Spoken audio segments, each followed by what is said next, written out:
was contacted to be appointed as INEC Youth Ambassador. Guy, first of all, let us say congratulations to me, to us, and to everyone who has supported me from the day one.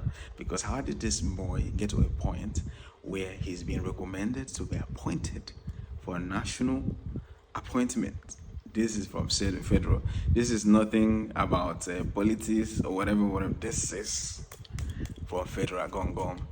I've never felt as proud as I felt when I got that message. This is something I feel like my late father will be so proud of me. And people who have been supporting, rooting for me are all, happy for me. I know you guys will be very, very happy for me. So this message came on my Instagram.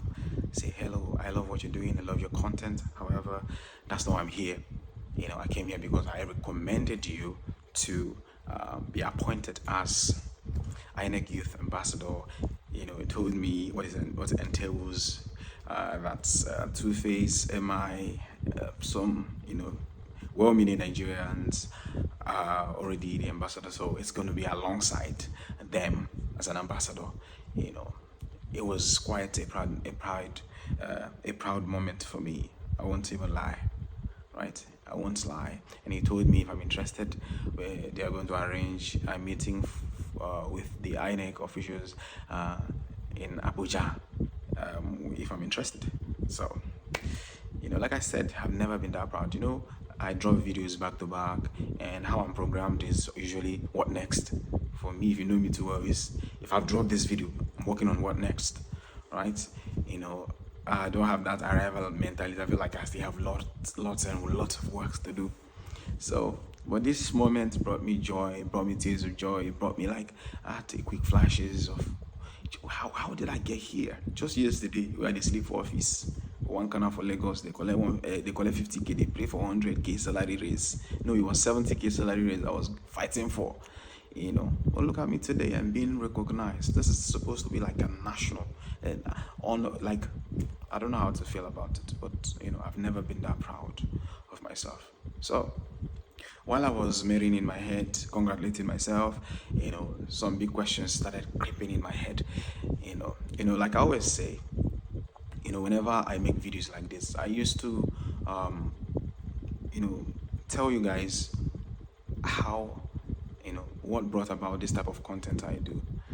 And one would think that I'm one of those who just came here because we're chasing fame, chasing and all of that. Of course, they say salvation is free, but the Bible is for sale. So you have to at least buy Bible. Of course, we're here to make money. We're here to explore and do a bunch of stuff and all of that. But what I'm most enthusiastic about is the passion that came with it, that comes with it. My passion is rooted in so many things. First, tears of millions of Africans.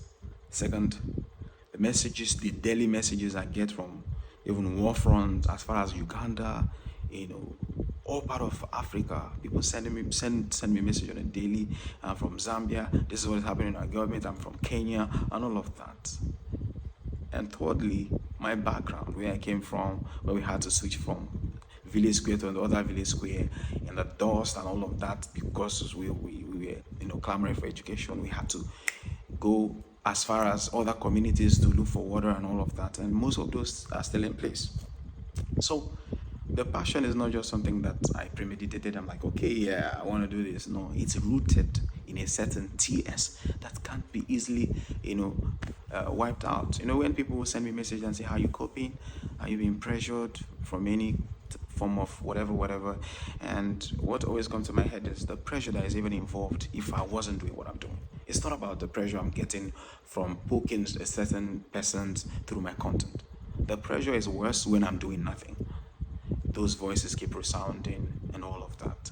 So after I had these flashes and crazy thoughts of these circumstances, I asked the person who reached out to me the big questions. First of all, shout out to this guy. You're an amazing person. You spoke to me with all politeness, and this is an opportunity I would have loved to take. This is something that's changed people's status and all of that, and I know a lot of benefit that comes with it. And I'm open to work with anybody. I'm open to work with brands, and I've worked with a lot of people. I've seen opportunities like this. People they usually come to my DM and say, "We love what you're doing. We would want to work with you," and all of that. So I don't take this for granted. But I had some setback based on the question that I asked. I asked him, knowing the type of content I do, knowing that is government critics based. Most of the content I've done, about preaching a better Africa politically, and so criticizing the youth and the government. Knowing all of this, of which the electoral body in Nigeria called INEC, but entire Africa, electoral body is a huge part of the menace has ravaged the political system. The bad governance we talk about all days, is produced by these electoral bodies. So I said, am I going to still be able to criticize INEC if I'm appointed? And then he told me he was going to reach out to the director, he will get back to me. And afterwards, I got answers. And he told me they've seen the type of content I do and all of that. I can still go on with that. As a matter of fact, I can even preach about getting PVCs and all of that. However, I cannot criticize directly INEC. That can no longer criticize directly INEC and all of that. So, of course, I've not really been even doing anything directly. When I mention INEC, my INEC usually means my eye and my neck, So, but I won't be doing a direct criticism and all of that. So, I'm not certain what the other conditions, or if there are other conditions, I'm not certain what, all of that. But this is the particular place that I had issues with. So, the moment I asked the question, got the feedback and told me I can't, what seemed to be a congratulations, what seemed to be a big smile on my face disappeared. And I wish it didn't come with certain conditions and to box my voice. This is not to brag on, this is not to blow my trumpet. I would like to work with people. I like great opportunities like this, but some of these type of opportunities that would require me to not do a certain type of content is a jeopardy to my cause. Secondly, the main reason why I'm doing this video is to also remind other content creators that the content you do today, the audience you have today, it's not your own making. Others will call it grace, others call it hard work. I have this, but I work hard and all of that. But I've seen people who work hard as I do that are not here. So I believe it's an ordination. I believe everyone who has a voice, who people listen to, is ordained to speak to people. Is ordained. And that ordination you have has a time frame where those questions of what did you do with it would always come at last. Right? Those questions are later on going to be asked by your children, or when the time of that reign has passed. So if you have a platform today and you are being told to compromise, always remember there are millions of people whose hope is on that ordination that God has given you, or the universe has given you. So lastly, I want to thank the guy who recommended this opportunity, and please don't hesitate if you have any other opportunity that is not like this. I'm declining this one because there are restrictions to the type of content that I do, right?